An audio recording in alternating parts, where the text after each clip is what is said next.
Hello and welcome back to another video. Today here again on Forza Horizon 5 to take a look at another paid DLC car pack, the Apex Allstars car pack, which came out a little while ago, but up until now it's the only one of them that I haven't purchased. I have now though given in and decided it's worthwhile because I do want access to these cars. As with the other packs, the easiest way to get hold of this one is to go to any garage or festival site, go to the buy and sell tab, go to car packs, and there you'll be greeted with all of the available options, including the Apex Allstars car pack, which contains 7 racing cars, priced at £7.99.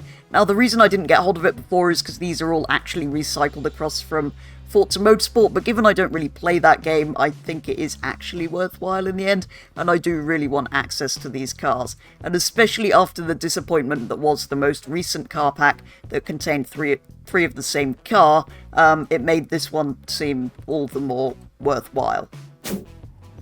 The pack consists of 4 GT3 cars and 3 GTE cars, with the GT3s being slightly lower PI at S1A90. So let's start with those, beginning with the newest of the 4, the Lexus, which produces 500 horsepower and 550 Nm of torque, whilst weighing 1,325 kilos.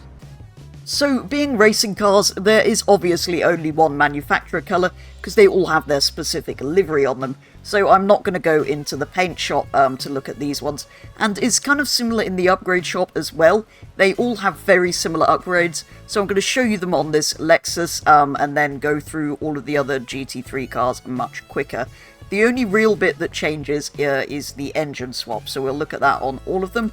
But other than that, you can of course remove your restrictor plate, which in this case takes power up 160 horsepower, so that gives you some idea what would happen if you do it on any of the other cars.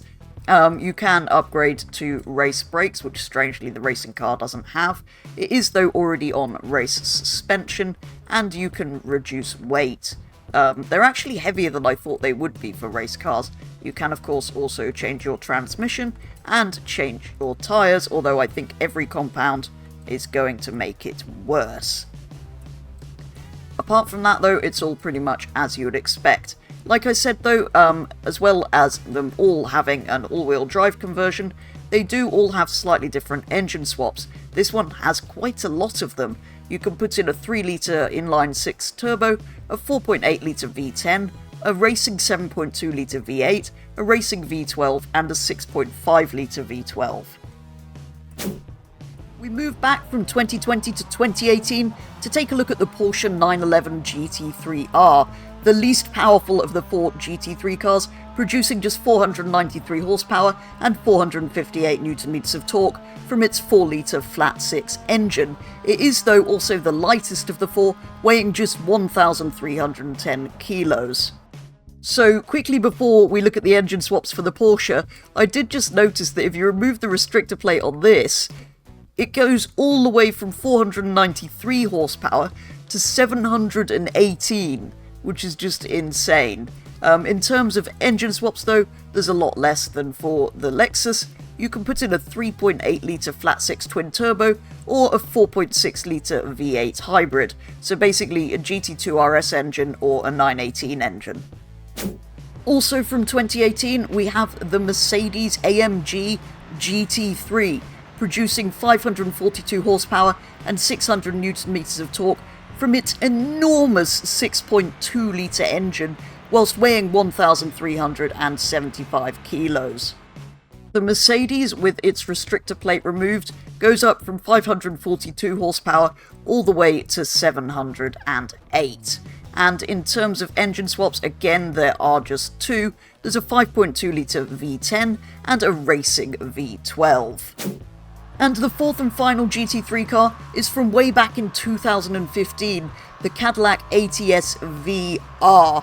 It's by far the most powerful of the 4 cars, producing 600 horsepower and 706 Nm of torque from its 3.56-litre engine. It is though the heaviest, weighing in at 1,405 kilos.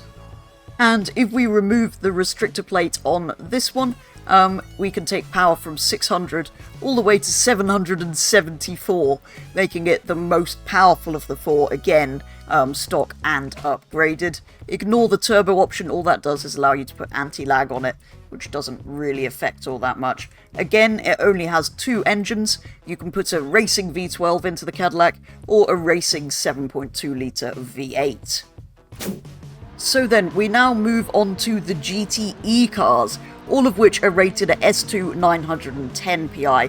Let's again start with the newest one, which is the Corvette C8R from 2020, which is actually the least powerful of the three, producing just 500 horsepower and 651 newton meters of torque, whilst weighing 1,320 kilos. So of course, as the GTE cars are also racing cars, they also only have one manufacturer colour option. They do though have slightly more variation to their upgrades than the GT3 cars had. For example, in the engine upgrades here, we can do the fuel system, the main block, the pistons and compression, and the restrictor plates, putting power all the way up to 636 horsepower. And again, we have slightly different selections of engine swaps on all of them. This one just has the racing V12 and the racing 7.2 litre V8. You may have noticed though, unlike the GT3 cars, we can do an aspiration conversion on this one though, which takes power up even further to 736 horsepower. Remember, I've still got this stock engine fully upgraded at this point.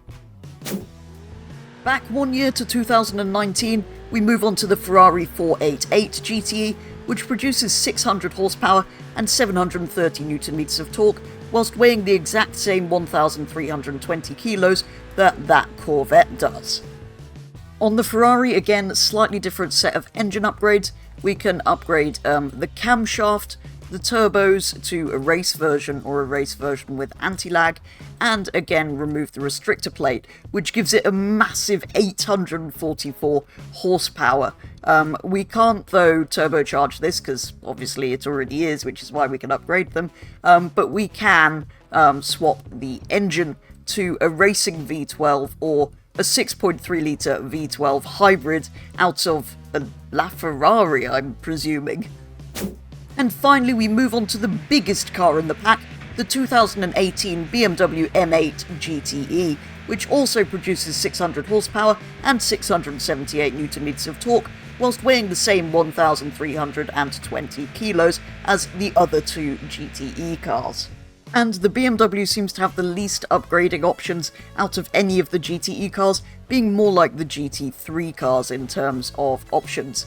We can only change the turbos to have anti-lag, so that doesn't actually make much difference. We can though remove the restrictor plate to give it 745 horsepower, and again there are some engine swap options. We can fit it with a 5.2 litre V10 or a racing 3 litre inline-6 turbo.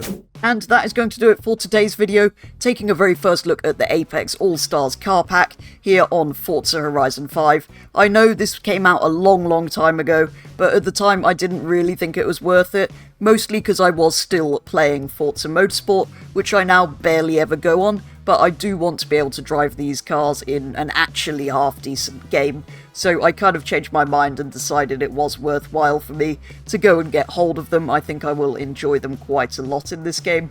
I still don't agree in principle with the paid car packs, but I know I've kind of just gone against that by buying it. But yeah, I still don't really agree with them, but I think it is worthwhile just to get hold of the cars, because I do want them at the end of the day, and it's not that expensive.